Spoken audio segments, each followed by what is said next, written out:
नया IBN 7 हौसला है।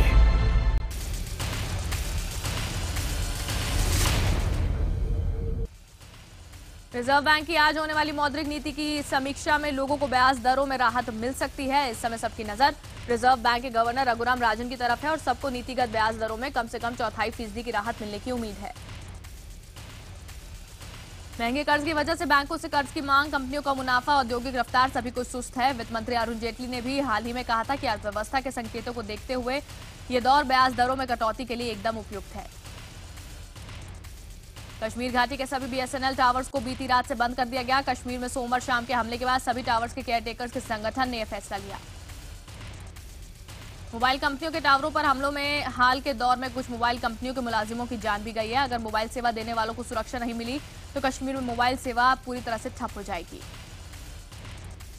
पाकिस्तान ने सोमवार को हीरानगर सेक्टर में अंतर्राष्ट्रीय सीमा और पुंछ जिले में नियंत्रण रेखा पर 3 बार सीजफायर तोड़ते हुए गोलीबारी करने के साथ मोर्टार दागे। हीरानगर के बोबिया सेक्टर में हुई गोलीबारी में एक जवान गंभीर रूप से घायल हो गया। पिछले साल अगस्त के बाद पाकिस्तान की भारी गोलीबारी के चलते LOC के आसपास के गांव के 32,000 लोगों को अपने घर छोड़कर जाना पड़ा था। 1971 के बाद ये पहला मौका था जब अंतर्राष्ट्रीय सीमा और LOC पर पाकिस्तान की तरफ से इतनी ज्यादा गोलीबारी हुई थी। पाकिस्तान के एक सांसद ने प्रधानमंत्री मोदी की गिरफ्तारी पर 1 अरब रुपए का इनाम रखा है। रावलकोट में जमात इस्लामी प्रमुख सिराज उल हक ने अपनी पार्टी के समर्थकों को संबोधित करते हुए सोमवार को ऐलान किया। हक पाकिस्तानी संसद के ऊपरी सदन का सदस्य है। हक ने कश्मीर के मुद्दे पर कहा है, भारत सरकार कश्मीर के लोगों की आजादी में सबसे बड़ा रोड़ा है। हक ने यह भी कहा कि भारत सरकार पाकिस्तान की कभी दोस्त नहीं हो सकती और जो लोग दोस्ती की बात करते हैं उन्हें भारत चले जाना चाहिए। पाक सांसद सिराज उल हक के इस विवादित बयान पर पाक पत्रकार मेहर तरार ने ट्वीट करके उन्हें नसीहत दी है कि वो इन पैसों का इस्तेमाल अपने हलके में अस्पताल और बच्चों के लिए स्कूल खोलने के लिए करें। पूर्व वित्त मंत्री P चिदम्बरम ने कहा है कि कांग्रेस के भीतर कोई गैर गांधी भी अध्यक्ष बन सकता है। एक अंग्रेजी अखबार को दिए इंटरव्यू में उन्होंने कहा, पहले भी नरसिम्हा राव और सीताराम केसरी जैसे कांग्रेस अध्यक्ष हुए हैं और इसलिए भविष्य के बारे में किसी को कुछ नहीं पता। हालांकि उन्होंने नई पीढ़ी के हाथ में कमान सौंपने यानी राहुल गांधी को अध्यक्ष बनाने की वकालत भी की। दलितों को लुभाने के इरादे से कांग्रेस उपाध्यक्ष राहुल गांधी आज बाबा साहब भीमराव अंबेडकर के शहर मध्य प्रदेश के महू में जनसभा को संबोधित करेंगे। राहुल दोपहर करीब 12 बजे इंदौर पहुंचेंगे और वहां से सड़क के रास्ते महू जाएंगे। इसके बाद दलित नौजवानों के साथ एक सेमिनार में राहुल दलित मुद्दों पर चर्चा करेंगे। राहुल आज रात ही वापस दिल्ली के लिए लौट जाएंगे। दलित वोट बैंक को अपनी ओर खींचने के लिए अंबेडकर को लेकर बीजेपी और कांग्रेस लगातार कार्यक्रम कर रहे हैं। सरकार ने भी ऐलान किया है कि बाबा साहब की 125वीं जयंती को धूमधाम से मनाया जाएगा। कांग्रेस अध्यक्ष सोनिया गांधी ने प्रधानमंत्री नरेंद्र मोदी को चिट्ठी लिखकर दलितों पर बढ़ रहे अत्याचार की घटनाओं पर चिंता जताई। सोनिया गांधी ने मांग की है अगले महीने संसद के मानसून सत्र में इस तरह के अपराधों को रोकने के लिए विधेयक लाया जाए। बीजेपी शासित 2 राज्यों राजस्थान और महाराष्ट्र में दलितों पर बढ़ रहे अत्याचार की घटनाओं का जिक्र करते हुए उन्होंने आरोप लगाया कि यूपीए द्वारा लाए गए अध्यादेश को एनडीए सरकार ने खत्म हो जाने दिया। आरजेडी और जेडीयू के प्रस्तावित गठबंधन में खींचतान के बीच लालू प्रसाद यादव ने नीतीश कुमार को तालमेल पर फाइनल बातचीत कर लेने की नसीहत दी है। लालू ने कहा, नीतीश जहां चाहे और जब चाहे मामले को सुलझा ले। सीटों के बंटवारे से लेकर दूसरे तमाम मामले अभी ही सुलझा लेने चाहिए। पटना में लालू ने नीतीश को कई तरह की नसीहत दी। गुर्जर नेताओं और सरकार के बीच हुए समझौते पर अमल शुरू करने को लेकर आज जयपुर में राजस्थान सरकार की कैबिनेट सब कमेटी और गुर्जर नेताओं की सचिवालय में बैठक होगी। बैठक में गुर्जर नेता कर्नल किरोड़ी सिंह बैंसला के साथ प्रतिनिधिमंडल शामिल होगा। वहीं सरकार की तरफ से मंत्री राजेंद्र राठौर, अरुण चतुर्वेदी और हेम सिंह भदाना और आला अफसर शामिल होंगे। उबर टैक्सी कंपनी एक बार फिर से विवादों में है। गुड़गांव में एक लड़की की शिकायत पर उबर कंपनी के ड्राइवर के खिलाफ छेड़छाड़ और महिला के सम्मान को ठेस पहुंचाने का मामला दर्ज हुआ है। पीड़ित लड़की के मुताबिक उसने सुभाष नगर से गुड़गांव के लिए टैक्सी बुक कराई। गाड़ी से उतरते वक्त ड्राइवर ने अलविदा मिलाने के लिए हाथ बढ़ाया। जब लड़की ने हाथ बढ़ाया तो ड्राइवर ने हाथ पकड़कर उसे चूम लिया। लड़की अपना हाथ छुड़ाकर दोस्त के यहां भाग गई। लड़की के मुताबिक उसने उबर के ऐप के जरिए शिकायत की। फोन तो आया लेकिन उनका रवैया बेहद संवेदनहीन था। लड़की के भाई ने फेसबुक पर शिकायत पोस्ट की। बाद में कंपनी के भेजे गए जवाब में उबर ने माफी मांगते हुए कहा कि वह ऐसे मामलों में जीरो टॉलरेंस की नीति अपनाते हैं। पुलिस को ईमेल के जरिए शिकायत मिली थी जिसके तहत गुड़गांव सेक्टर 56 के थाने में केस दर्ज कर लिया गया है। पुलिस ने आरोपी कैब ड्राइवर की पहचान कर लिया है। लड़की के साथ छेड़छाड़ करने वाले ड्राइवर का नाम विनोद है और वो 2 बच्चों का पिता है। गुड़गांव पुलिस आरोपी की तलाश में जुटी है। दिल्ली के उत्तम नगर में रहने वाली दीपा और उसके 2 बच्चों सक्षम और वैष्णवी की लाश उनके घर से बरामद की गई है। तीनों का गला रेता हुआ था। मरने वाले बच्चों की उम्र 6 और 9 साल थी। घर पहुंचने पर जब दरवाजा नहीं खुला तो महिला के पति ने पुलिस को सूचित किया। शिवसेना की जम्मू इकाई ने ऐलान किया है, शिवसैनिक आज ज्येष्ठ पूर्णिमा के अवसर पर अमरनाथ की पवित्र गुफा में प्रथम पूजन करेंगे। पार्टी का दावा है, अमरनाथ श्राइन बोर्ड के सीईओ से लेकर राज्यपाल तक सभी को ज्ञापन सौंपा गया था, लेकिन किसी ने कोई भी जवाब देना जरूरी नहीं समझा। कश्मीर में अलगाववादियों के नए पैंतरों ने अमरनाथ यात्रा के मद्देनजर सुरक्षा एजेंसियों को सतर्क कर दिया है। खुफिया एजेंसी को अंदेशा है, इस बार अमरनाथ यात्रा में उपद्रव फैलाने की गंभीर कोशिश की जाएगी। इस कोशिश में बेस कैंप से यात्रा रूट तक यात्रियों के जत्थों पर पत्थरबाजी की आशंका है। आतंकी भी यात्रा में खलल डाल सकते हैं। अलगाववादियों के सभी गुट यात्रा अवधि में कटौती चाहते हैं, लेकिन श्राइन बोर्ड और राज्य सरकार ने इस मांग को खारिज कर दिया है। सेना ने सुरक्षा के पुख्ता बंदोबस्त किए हैं। जम्मू कश्मीर के राज्यपाल एनएन वोरा ने पवित्र अमरनाथ यात्रा के दोनों रास्तों का हवाई निरीक्षण किया। उन्होंने बाल्टल, दोमेल संगम, पंचतरणी, शेषनाग, चंदनवाड़ी, पहलगाम के रास्तों का हवाई निरीक्षण किया और वहां बर्फ की स्थिति का भी जायजा लिया। सीआईसी और सीवीसी के खाली पदों के लिए सोमवार को हुई बैठक में अधिकारियों के नाम तय कर लिए गए। पीटीआई के मुताबिक विजय शर्मा सूचना आयुक्त हो सकते हैं, वहीं केवी चौधरी नए सीवीसी हो सकते हैं। सीवीसी और सीआईसी का नहीं निकल सका था। सीआईसी का पद पिछले 8 महीने से रिक्त है, जबकि सीवीसी का पद पिछले साल सितंबर से खाली पड़ा हुआ है। पीएम मोदी ने यूएनआई से एक्सक्लूसिव बातचीत में कहा है कि अब अच्छे दिन आ गए हैं। साथ ही साफ शब्दों में आगाह किया कि किसी भी समुदाय के खिलाफ हिंसा और भेदभाव बर्दाश्त नहीं किया जाएगा। पीएम ने कहा वो चाहते हैं पाकिस्तान से गतिरोध खत्म हो, हिंसा का पूरी तरह से खात्मा हो। साथ ही कहा कि भारत और चीन शांति से सीमा विवाद सुलझाने के लिए प्रतिबद्ध है। शहीद कैप्टन सौरभ कालिया मामले में जनता के दबाव के बाद केंद्र सरकार ने रुख बदल लिया है। विदेश मंत्री सुषमा स्वराज ने सौरभ कालिया को दी गई यातना को आधार बताते हुए कहा कि अब सरकार सुप्रीम कोर्ट में नया हलफनामा दायर करेगी। सुषमा ने कहा, समझौते से बंधे होने की वजह से भारत पाकिस्तान इंटरनेशनल कोर्ट में एक दूसरे के खिलाफ याचिका दायर नहीं कर सकते। अमेरिकी रक्षा मंत्री एशन कार्टर आज 2 दिन के आधिकारिक दौरे पर भारत पहुंचेंगे। इस यात्रा के दौरान वो पूर्वी नौसेना कमान जाएंगे और रक्षा तकनीक के साझा विकास पर बातचीत करेंगे। कार्टर पहले विशाखापट्टनम में नौसेना के वरिष्ठ अधिकारियों के साथ बातचीत करेंगे। इसके बाद वो दिल्ली आएंगे। दिल्ली में वो रक्षा मंत्री मनोहर पर्रिकर से बातचीत करने के साथ ही पीएम मोदी से भी मुलाकात करेंगे। उत्तराखंड के हरिद्वार में Patanjali food and herbal park में 27 मई को हुए हिंसक संघर्ष की सीसीटीवी फुटेज सामने आई है।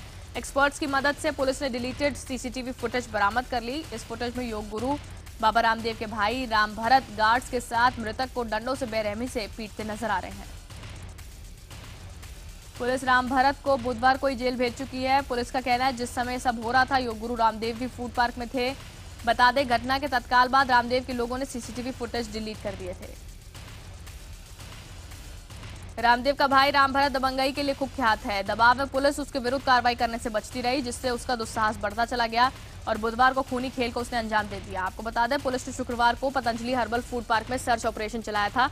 उस दौरान कैंपस में 5 रिवॉल्वर, काफी संख्या में डंडे, धारदार हथियार, पत्थर, हेलमेट और लोहे की कई रॉड्स मिली हैं।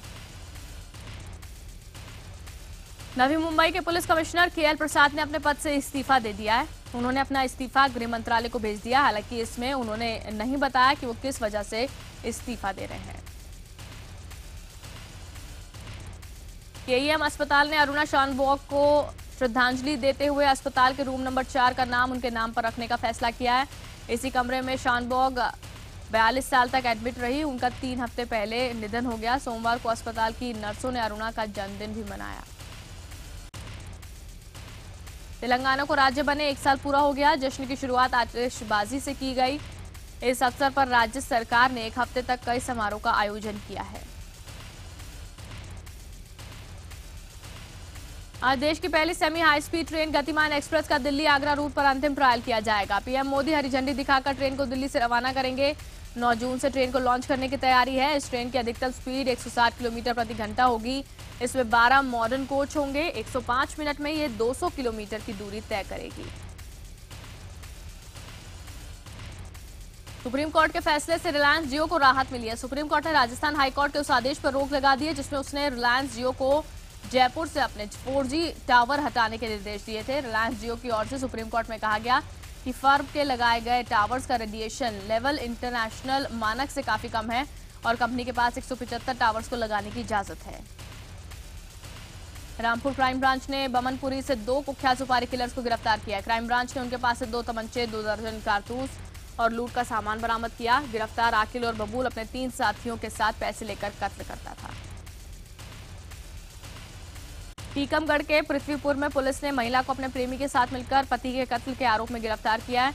बताया जा रहा है रामबाबू ने सीता और रामकिशन को आपत्तिजनक हालत में देख लिया था। तब से वो उन्हें मिलने नहीं देता था, जिस पर दोनों ने उसका कत्ल कर लाश को कुएं में फेंक दिया। पलवल में एक शख्स को एक लड़की के साथ रेप करने के आरोप में गिरफ्तार किया गया है। पुलिस के मुताबिक आरोपी युवती को नौकरी दिलाने के बहाने मथुरा से लाया था। आरोपी झांसा देकर महिला को हाईवे पर बने सरकारी गेस्ट हाउस ले गया और उसका रेप किया। सोलन में एक युवक ने 9 साल की बच्ची के साथ रेप की शर्मनाक वारदात को अंजाम दिया। आरोपी बच्ची को बहला फुसलाकर छत पर ले गया था। बच्ची की चीख सुनकर परिवार वाले पहुंच गए। परिवार वालों ने पहले आरोपी को जमकर धुना, फिर उससे पुलिस के हवाले कर दिया। गाजियाबाद पुलिस ने मुठभेड़ के बाद दिल्ली के 50,000 के इनामी बदमाश विक्रम यादव और उसके एक साथी आकाश त्यागी को गिरफ्तार कर लिया है। वहां उसे 2 साथी मौके से फरार हो गए। इंदौर में गुंडों का जुलूस निकालने की मुहिम में पुलिस ने 3 आरोपियों को गिरफ्तार किया। पहले चौराहे पर खड़ा करके उनकी जमकर पिटाई की, फिर कान पकड़कर उठक बैठक लगवाई। तीनों आरोपियों पर एक लड़की ने छेड़छाड़ करने और विरोध करने पर लड़की की मां को पीटने और जान से मारने की धमकी देने का आरोप लगाया था। मेवात में अधिग्रहित की गई जमीन पर कब्जा करने के लिए जब HSIIDC के अधिकारी पहुंचे थे, लेकिन नौगांव से सैकड़ों लोग लाठी डंडों के साथ वहां पहुंच गए और उनका विरोध शुरू कर दिया। किसानों का कहना था अधिग्रहण को लेकर जब तक सरकार उनकी मांगे नहीं मानती है, वो जमीन पर कब्जा नहीं करने देंगे। आज मुसलमानों की पवित्र रात शब बारात है। आज की रात को मगफरत यानी कि माफी की रात भी कहते हैं। आज की रात लोग कब्रिस्तान भी जाते हैं और अपने पूर्वजों के लिए दुआ करते हैं और फातिहा पढ़ते हैं। भारतीय महिला तीरंदाज दीपिका कुमारी ने तीरंदाजी वर्ल्ड कप में कांस्य पदक हासिल किया। कोरिया की चैंग हे जिनको 6-2 से हराकर 20 साल की दीपिका ने यह पदक अपने नाम किया। टीम इंडिया के पूर्व क्रिकेटर सचिन तेंदुलकर, सौरव गांगुली और VVS लक्ष्मण को BCCI ने सलाहकार नियुक्त किया है। BCCI के मुताबिक क्रिकेट समिति का काम विदेशी दौरों में खिलाड़ियों का मार्गदर्शन, घरेलू क्रिकेट के ढांचे को मजबूत करना और युवाओं को अंतर्राष्ट्रीय स्तर के लिए बेहतर तरीके से तैयार करने में मदद शामिल होगा। फिल्म तनु वेड्स मनु रिटर्न्स की सफलता के बाद कंगना रनौत काफी उत्साहित हैं। फिल्म प्रोड्यूसर कृषिका लुला ने फिल्म की सक्सेस के लिए पार्टी रखी थी, जिसमें बॉलीवुड के तमाम सितारे पहुंचे। पार्टी में दीपिका के पहुंचते ही कंगना वहां से रुखसत हो चली। बताया जा रहा है कंगना ने उन्हें पहले एक पार्टी का न्योता दिया था, लेकिन दीपिका नहीं पहुंची थी और ना ही कोई मैसेज आया था, जिसकी वजह से कंगना काफी नाराज थी। बॉलीवुड के महानायक अमिताभ बच्चन को आज भी मंच पर जाने से डर लगता है। बिग बी ने कहा है वो जब भी मंच पर लोगों के सामने जाते हैं तो उन्हें घबराहट होती है। फिलहाल एक वक्त के लिए छोटे से ब्रेक के लिए रुक रहे हैं। ब्रेक के बाद दिखाएंगे करगिल युद्ध के दौरान शहीद हुए कैप्टन सौरभ कालिया को कैसे न्याय मिलने की उम्मीद जगी, केंद्र सरकार के रुख में कैसे आया बदलाव, सुप्रीम कोर्ट में क्या अब अपना हलफनामा बदलेगी सरकार। पूरी खबर एक छोटे से ब्रेक के बाद।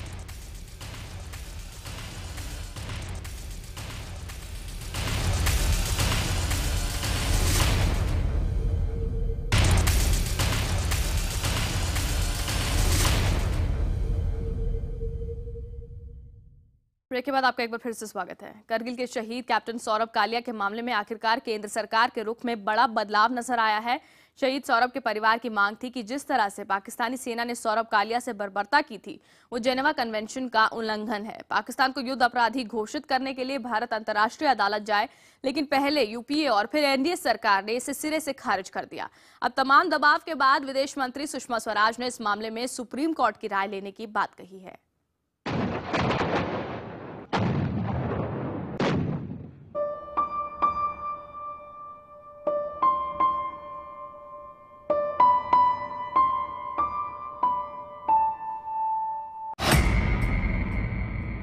Doctor NK. कालिया को आज भी वो खौफनाक दिन याद है। उनके बेटे सौरभ कालिया करगिल की जंग से वापस लौटे थे, लेकिन उनकी आंखें निकाल ली गई थी। शरीर पर सैकड़ों जख्म थे, कमर के हिस्से को काटा गया था, वो शहीद हो चुके थे।